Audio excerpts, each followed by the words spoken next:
You won't believe how one entitled HOA Karen thought my private land was her personal playground, until I finally decided to put my foot down. It started innocently enough, or so I thought. When I retired, my dream was to enjoy the quiet life on my private property, a beautiful stretch of land I'd worked hard to call my own. It had everything I needed: peace, nature, and the freedom to finally live without interruptions. But little did I know, lurking in the shadows of this idyllic setting was the ultimate nightmare of the suburban living, the HOA Karen. At first, I barely noticed her. She lived a few houses down, and while I didn't interact with her much, I'd heard the stories. The neighbors would whisper about how she liked to keep tabs on everyone's business, wielding the HOA rules like some self-appointed enforcer. If your grass was a centimeter too high, Karen would notice. If you dared park your car slightly crooked, Karen would be there, clipboard in hand, snapping photos. But none of that involved me, or so I thought. One day, while sipping coffee on my back porch, I noticed something odd. There she was, bold as brass, walking across my property like it was a public park. No wave, no hello, just strutting through as if she owned the place. At first, I chalked it up to a shortcut. Maybe she was in a hurry. Maybe it was a one-time thing. But then it happened again. And again. Before long, it became clear. Karen wasn't just passing through. She'd practically made a routine of it. Every morning, like clockwork, she'd march across my land, sometimes with her dog, other times alone, always with that same air of entitlement. I started to wonder if she even realized it wasn't her property. So, one afternoon, I decided to politely confront her. "Excuse me," I called out, walking towards her as she casually strolled through my backyard. "Hi there. I couldn't help but notice you've been using my land to cut through. Is everything okay?" Karen stopped, looked me up and down, and smirked. "Oh, this?" she said, gesturing to the ground like she was showing off her latest real estate purchase. "It's just a shortcut. Everyone uses it. It's not a big deal." I blinked, taken aback by her nonchalance. "Well, it is a big deal to me," I said as calmly as I could. "This is private property. I'd appreciate it if you didn't walk through here." Karen's smile vanished, replaced by a look of irritation.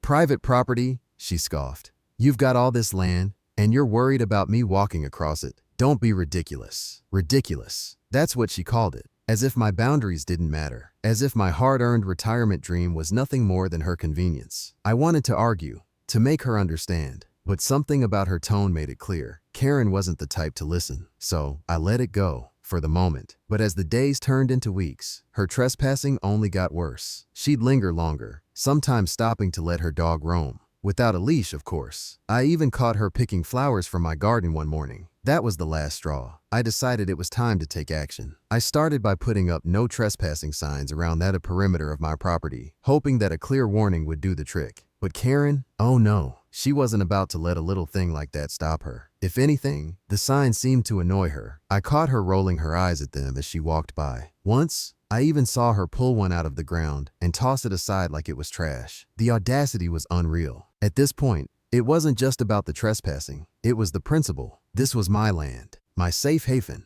and I wasn't going to let someone trample all over it, literally and figuratively. I began documenting everything. Photos, videos, notes on the time she'd come through. If Karen wanted to play games, I was ready. One afternoon, I decided to speak with a few neighbors to see if they'd experienced anything similar. As it turned out, Karen had a bit of a reputation. One neighbor told me she'd filed complaints about their kids playing basketball in the driveway, claiming it was too noisy. Another mentioned how Karen had once demanded they repaint their front door because the color didn't match the HOA's approved palette. Hearing these stories only strengthened my resolve. I wasn't alone in this fight. Still, Karen's brazenness continued. One evening, I spotted her hosting what looked like a mini picnic on my land, complete with a blanket and snacks. She had the audacity to wave at me as if this was perfectly normal. That's when I knew Karen wasn't just ignoring my boundaries. She was actively challenging them. I reached out to the HOA to see if they'd step in, but the response was lukewarm at best. "We'll look into it,"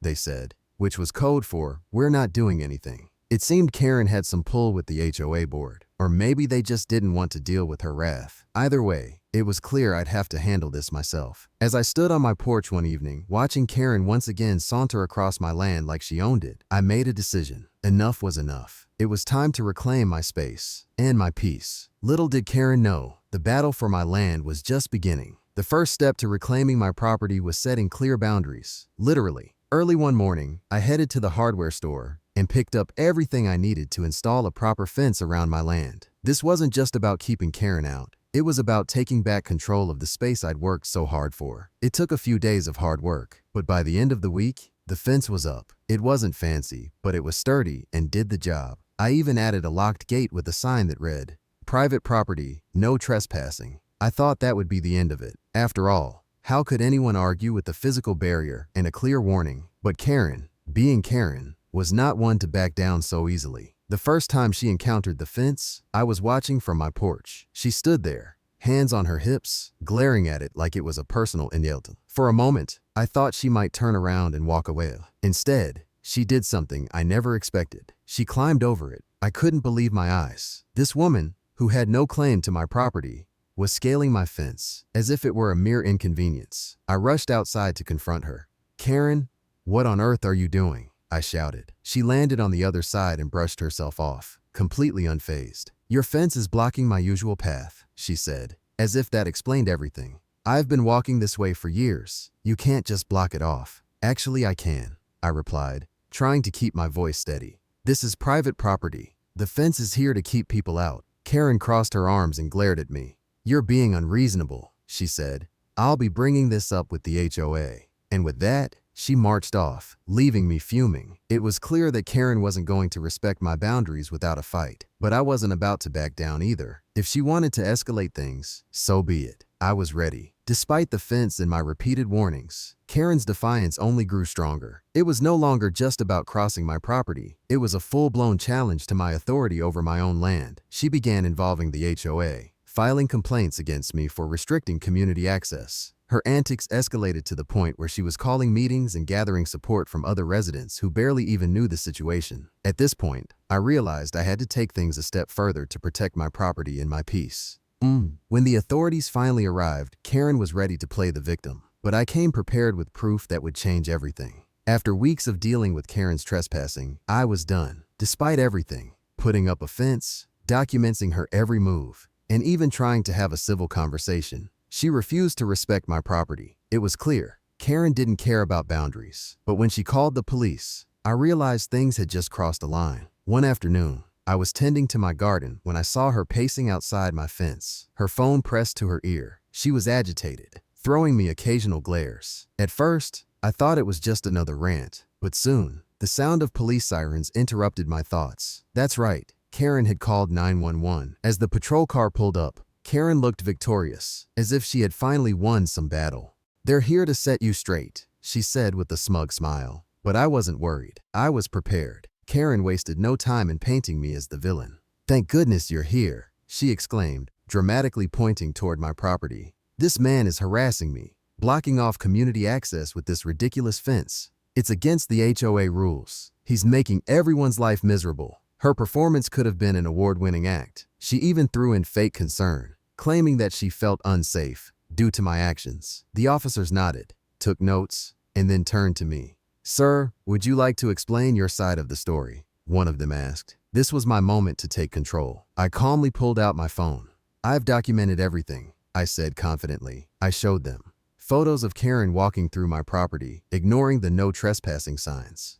Videos of her climbing over my fence, completely disregarding my clear boundary. A time-stamped log of every trespass. I even had footage of her holding a picnic on my property, nonchalantly waving at my camera. The officers reviewed the evidence closely, their faces turning more serious. Karen's attitude quickly changed from smugness to desperation.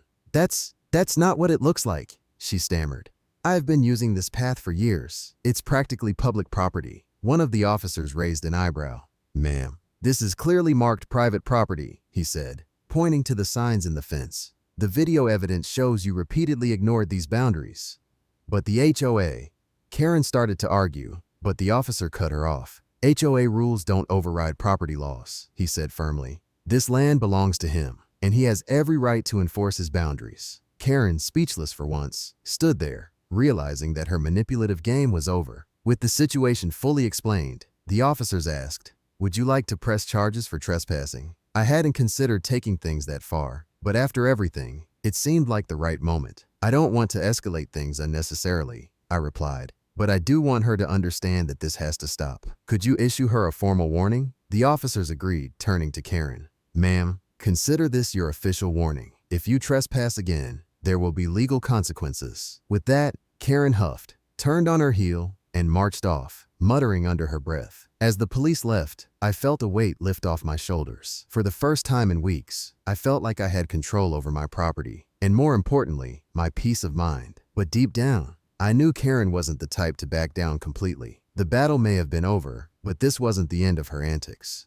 After everything was said and done, Karen thought she could still win. But what happened next left her reputation shattered and her grip on the community slipping away. After weeks of tension and escalating drama, I thought the situation had finally come to an end. The police had issued Karen a formal warning, and I had hoped that would be the last I'd see of her trespassing. But as anyone who's ever dealt with an entitled HOA Karen knows, the fight is rarely over that easily. Despite the warning, Karen continued to grumble about my fence, and soon enough, whispers began circulating throughout the neighborhood. She made it clear to anyone who would listen that she felt unfairly treated, and her dramatic recounting of the events made it seem like she was the victim. To her, this was a battle for community rights and access. But to everyone else, it was clear she was simply a woman who couldn't respect boundaries. Karen's behavior didn't stop after the police left. She decided to take her campaign to the next level by attending the next HOA meeting. She showed up, demanding that I be fined for my unlawful fence, and that the HOA issue a formal reprimand. The room was filled with her usual supporters, people who didn't really know the full story, but were swayed by her ability to stir the pot. But this time, something was different. I had gathered my evidence, and I wasn't going to sit quietly while Karen spun her version of the events. I had photos, videos, and even statements from neighbors who had witnessed Karen's behavior over the past few months. When the meeting opened, I asked to speak, and all eyes turned toward me. I calmly presented my side of the story, showing everyone the evidence. I played videos of Karen climbing over my fence, ignoring the no trespassing sign, and even showing footage of her making herself at home on my property during the picnic incident. As the evidence unfolded, the room began to shift. Karen was caught off guard. She tried to interject, but the HOA board members, who had been sympathetic to her claims before, now looked at her with suspicion. She was no longer the victim in this narrative. She was the aggressor. One of the board members raised an eyebrow and said, "This is clear evidence of repeated trespassing. Despite all the warnings, I think it's time we address this behavior properly." In the end, Karen's reputation took a massive hit. The board ruled in my favor, officially reaffirming that my property was mine to protect, and Karen's antics were a violation of both property rights and community norms. The HOA issued a formal letter to Karen, warning her about further actions, and she was not welcome to bring any future complaints unless they were legitimate. But the damage to her reputation didn't stop there. The viral nature of the story spread beyond the HOA meeting. Neighbors who had once feared her began to distance themselves. People started avoiding her at social events, and her influence within the community began to fade. She was no longer seen as the self-appointed enforcer of the neighborhood's rules. Instead, she became the cautionary tale, the entitled Karen who couldn't respect boundaries. As for me, I was finally able to enjoy my retirement in peace. The fence I built had not only physically protected my property, but also symbolized my commitment to preserving the tranquility I had worked so hard for. I didn't want to escalate things unnecessarily, but I also wasn't going to allow someone to walk all over me or my land any longer. The situation with Karen taught me a valuable lesson about standing up for myself and my rights, no matter how small or seemingly trivial the issue might appear. In the end, it wasn't just about a fence or a patch of land. It was about asserting control over my life and my space. The neighborhood eventually settled back into its usual rhythm, but Karen's downfall was a reminder to everyone about the importance of respecting personal boundaries. Her attempts to create drama for her own benefit ultimately led to her own undoing, and the community was better for it. In a world where boundaries are often pushed and respected less and less, this story is a reminder that standing your ground and asserting your rights can make a huge difference. Whether it's dealing with a Karen or confronting any other issue, the key takeaway is simple. Don't let anyone walk all over you, and never be afraid to defend your space, your property, and your peace.